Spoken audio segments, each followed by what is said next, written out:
자, 여러분들, 지금 시장이 어떤 상황입니까? 예? 지금 시장이 어떤 상황이에요? 코스피도 그렇고, 코스닥도 그렇고, 사실 지금 뚜렷하게 방향성이 나타나는 시장은 아니에요. 근데 지금 원래 이 상승 랠리를 이끌었던 주요 섹터가 뭡니까? 여기서 여기까지 상승 랠리를 이끌었던 섹터. 2차 전지거든요. 2차 전지. 2차 전지랑 뭐 그 밖에 친구들인데 어쨌든 2차 전지가 가장 핫했죠. 2차 전지에서 제일 대빵이 누구였냐면 LG화학이었어요. 그죠? LG화학. LG화학이 사실 주가가 20만 원대에서 거의 100만 원, 5배 가까이 올랐죠. LG화학만 올랐냐? 아니죠. 삼성 SDI도 올랐고, 예, SK 머티리얼즈도 올랐어요. 예, SK 머티리얼즈가 아니구나. SK 이노베이션도 올랐는데 지금 주가가 막 급락을 하고 있죠. 근데 2차 전지 관련된 이슈들을 보면은요, 이게 지금 며칠 전에 나온 거거든요. 이게 정확하게 말하면은 3월 11일이니까 오늘부터 5일 전에 코스피 시총 상위 10종목 초반 강세, 삼성 SDI, LG화학 대폭 올랐다. 뭐 이런 기사가 나오면서 외국인이 뭐 쓸어 남았다. 뭐 이런 내용들이 나왔거든요. 보면 뭐 두 얼굴의 외국인, 예? 삼성전자 팔고 LG화학은 사고. 이러니까 우리나라 사람들이 주식하는 사람들이 또 좋아하는 게 뭐예요? 예, 외국인의 수급이잖아요. 그리고 외국인의 수급이 강하면 강할수록 사실은 더 시장이 잘 가는 경향도 없지 않아 있고, 그거 뭐 누구나 아는 사실인데, 그 이런 기사를 보면은 우리가 낚이기 딱 좋다는 거죠. 아, 삼성전자는 팔고 LG화학 샀으니까 나도 외국인 따라서 LG화학 떨어질 때마다 좀 사야겠다, 이런 생각을 할 수가 있는데, 지금 LG전자가 어떻게 됐어요? LG전자가 아니라 LG화학이 지금 오늘 8% 가까이 떨어지고 있습니다. 이거는 뭐 그냥 떨어지는 이유는 아니죠. 그냥 떨어지는 이유는 아니지만 뉴스가 또 있었어요. 이거에 관련된 이슈가 뭐가 있었습니까? 예? LG화학, 폭스바겐에서 각형 배터리를 선언하면서 LG화학하고 SK이노베이션 동반 급락했다, 이런 기사가 나왔어요. 그러니까 폭스바겐에서 LG화학에서 주력으로 만들고 있는 이 원통형 배터리를 더 이상 쓰지 않고, 얘네들이 뭘 채택했다는 거예요? 각형, 파우치형, 네모난 걸로 만들겠다라는 거죠. 그러니까 LG 에너지 솔루션하고 SK 이노베이션한테는 부정적이죠. 그죠? 부정적일 수밖에 없습니다. 폭스바겐이라는 어찌 보면은 굉장히 큰 완성차 업체를 놓치는 격이 될 수 있기 때문에.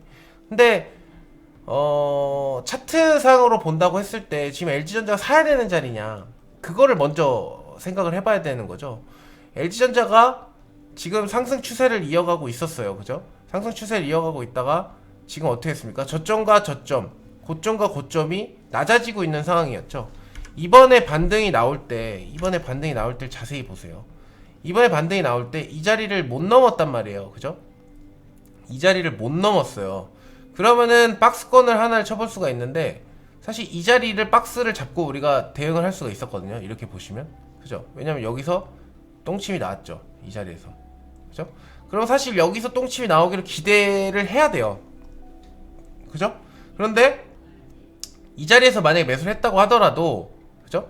이렇게 이탈이 돼버리면 그때는 잘못 산 거라는 말이에요. 그러면 이렇게 반등이 나올 때 쳐줘야 되는데, 사실 거기서도, 예, 이렇게 반등이 나올 때 여기가 이제 치는 자리죠. 쳐줘야 되는데 사실 이때 무슨 얘기가 나와요? 예, 3월 5일 막 이럴 때 뭐 LG화학 드디어 바닥 잡나 막 이런 기사들이 나온단 말이에요. 그죠? 그러면은 기준과 원칙이 없는 사람들은 이런 자리에서 절대로 못 팔아요. 가져가지. 그죠? 그럼 얘가 어디까지 밀릴 수 있냐, 이런 것들을 또 우리가 차트를 보면서 예측을 해봐야 되는데, 예측을 해보셔야 되는데, 여기서 이 거리 있죠. 여기서 이 거리만큼, 그죠? 이 거리만큼 내려올 수 있다라는 거를 염두에 둬야 된다라는 겁니다. 이렇게. 그죠? 그러면 한 76만원 정도가 되겠네요. 77만원 정도? 요 거리만큼 내려온다라고 판단을 했을 때, 그럼 주가가 지금 올라왔다가 여기서 지금 놀고 있는데, 얘는 이렇게 반등이 나올 때, 이렇게 반등이 나와줄 때, 추세를 돌렸다라고 지금 표현을 할 수가 없다라는 거예요. 그죠? 추세를 돌렸다라고. 그럼 추세를 돌렸다라고 우리가 판단할 수 있는 자리는 어디입니까? 자리는 어디예요? 여기를 넘어설 때 100만원을 넘어서야 돼요. 104만원, 105만원을 넘어서야 됩니다. 자, 그런데 제가 말씀드리고 싶은 부분은 2차 전지가 안 간다, 2차 전지가 안 좋다, 이게 아닙니다. 그죠? 시장은 올라가고 있는데 시장은 특히 코스닥은 올라가고 있고 코스피도 가고 있는데 왜 주가를 상승했었던 LG화학은 안 가느냐? 예? LG화학은 왜 안 가고 얘는 오히려 악재가 넘어서 빠지느냐? 이거에 대해서 고민해 볼 필요가 있다라는 거죠. 예? 그래서 찾아보면 시장에 어떤 이야기가 있냐면요. 지금 시장에 있는 이야기. 이런 이야기에 주목을 해야 된다는 겁니다. 철강 랠리가 더 간다. 예. 이거는 이제 힘의 논리에 의해서 설명을 해드리자면 주식에는 크게 두 가지를 나눠볼 수가 있어요. 하나는 성장주, 그죠? 이타전지라든가 게임이라든가 아니면 반도체, 바이오, 성장하는 것들, 성장주를 들 수 있고, 두 번째는 가치주, 그죠? 지금 당장 자산이 많고 돈을 많이 벌고 있고, 그죠? 성장성은 좀 떨어지더라도 자산의 가치가 좋은 거, 이렇게 두 개를 크게 나눌 수 있는데 큰 틀입니다. 정말 대세상승장에 오면 두 개가 다 같이 올라요. 쭉 오르는데 뭔가 양자택일을 해야 되는 상황이 오면은 가치주가 올라오면 성장주가 떨어지고요. 성장주가 올라오면 가치가 떨어집니다. 그렇게 리밸런싱이 계속 된단 말이에요. 근데 지금 주가를 견인하고 있는 애들은 철강 랠리라는 거예요. 철강주들, 그다음에 중공업주들, 원자재주들, 그다음에 해운 상선주들. 그러니까 조금만 더 깊이 생각을 해본다 그러면 왜 원자재 가격이 올라가지? 라고 생각을 해보면 돼요. 코로나 때 사실은 전 세계가 다 셧다운이 되면서 사실 인프라 투자가 거의 이루어지지 않았었는데 지금 조 바이든 대통령도 그렇고 어떻게 보면은 이 경제적인 침체를 이겨내기 위해서 엄청난 돈을 쏟아붓고 있죠. 지금 1.9조 원, 그러니까 우리나라 돈은 약 2천조 원 가까이를 지금 현금으로 풀었고요. 그리고 이번 5월달 정도에는 한 3,500조 정도를 인프라 투자에다가 할 거다라는 이야기가 지금 스물스물 나오고 있고요. 중국에서 같은 경우도 지금 엄청난 인프라 투자, 유럽도 인프라 투자, 우리나라도 인프라 투자, 그러니까 건설주들, 철강주들 뭐 이런 애들이 올라가는 겁니다. 숫자적으로 본다고 했을 때 얼마냐? 작년 대비해서 현대제철은 영업이익이 968%가 올랐어요. 10배가 오른 겁니다. 포스코는 작년 대비해서 100% 가까이 올랐어요. 97%. 근데 이게 1월달에 했던 컨센서스, 그러니까 1월달에 올해는 이럴 것이야 라고 예상했던 것보다 3개월치의 전보다 7.5%, 13.7%, 그러니까 더 올린 거예요. 좋게 봤어요. 3개월 전에도 철강 시장을 좋게 봤는데 더 좋을 것 같다라는 보고서들이 쏟아져 나오는 거죠. 지금 이런 기세면 더 갈 것 같다라는 이야기가 나오는 겁니다. 그러니까 똑같은 뉴스지만 우리가 구분해낼 수 있어야 된다라는 건데, 자 보십시오. 철강 랠리 관련된 종목이 나오고 나서 그냥 이 내용만 보고 우리가 좋다 이렇게 생각하는 게 아니라요. 차트를 보고 우리가 논리적으로 생각해 볼 필요가 있다라는 겁니다. 차트를 보고. LG화학의 차트는 제가 이렇게 말씀을 드렸죠. 그죠? 그런데 포스코의 차트는 어떻습니까? 포스코는 반대로 움직이고 있죠. LG화학하고. 그죠? 얘는 시장을 이기고 있습니다. 포스코는. 그죠? 시장을 이기고 있어요. 그러니까 예를 들어 이렇게 볼게요.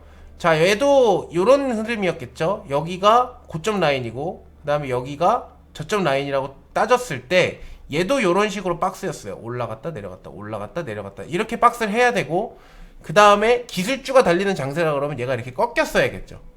그죠? 이렇게 꺾이고 뭐 왔다 갔다 하면서 끝났어야 되는데 얘가 어떻게 됐습니까? 이 자리를 뚫어버렸어요. 이런 식으로.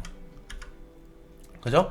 박스권을 뚫었습니다. 그것도 어떤 에너지와 함께, 수급이 동반된 에너지와 함께 여기를 뚫어버렸기 때문에 이제부터는 29만원대만 깨지지 않으면 이 랠리가 어떻게 되는 겁니까? 지켜지는 거예요. 그죠? 그러니까 어떻게 보면 단기적으로 대형주를 노리겠다 하시는 분들은 지금 이런 박스를 뚫고 올라가는 이런 포스코, 지금 여기 딱 보시면 여기서 딱 걸리죠. 그죠? 지금 딱 여기서 걸리는 거 보이죠? 아직 뭐 포스코가 계속 올라간다 뭐 이거를 장담할 수는 없지만 어쨌든 LG화학이나 삼성 SDI하고는 다른 흐름의 움직임이 보여지고 있다라는 거고, 그럼 포스코만 이런 거냐? 포스코가 얼마 전에 뭐 3천억 원어치 리튬 호수를 샀더니 그게 35조짜리 잭팟이 터졌다 이런 것 때문에 가는 거 아니냐? 그럼 현대제철은 어떻게 설명할 거냐고요? 현대제철도 역시나 마찬가지. 그죠? 아직까지 고점을 뚫지는 못했습니다만, 이 자리를 뚫지 못했습니다만, 얘도 마찬가지로 이 에너지가 굉장히 강하고 지금 계속 우상향을 하고 있는 흐름을 유지를 하고 있어요. 현대제철만 그러냐? 아니죠. 세아베스틸 얘도 우상향을 유지하고 있고, 동국제강 이런 애들도 우상향을 유지하고 있다라는 겁니다. 그러니까 이런 것들을 종합해 봤을 때, 그죠? 머릿속에서 이제 퍼즐이 맞춰져야 되는 거예요. 그러면 원자재 가격이 올라간다. 철강 가격이 올라가고, 그럼 철을 캐야 될 거 아니에요? 광산에서. 그죠? 철을 캐야 되는데, 그럼 철을 누가 캐요? 예? 철을 어디서 캡니까? 뭐 이제 세계적인 이제 이런 채굴 업체에서 캐겠지만, 그걸 캐기 위해서 뭐가 들어가요? 중장비가 들어간다고요. 중장비. 그럼 우리나라 대표하는 중장비 업체 뭐가 있습니까? 현대건설기계도 올라가나?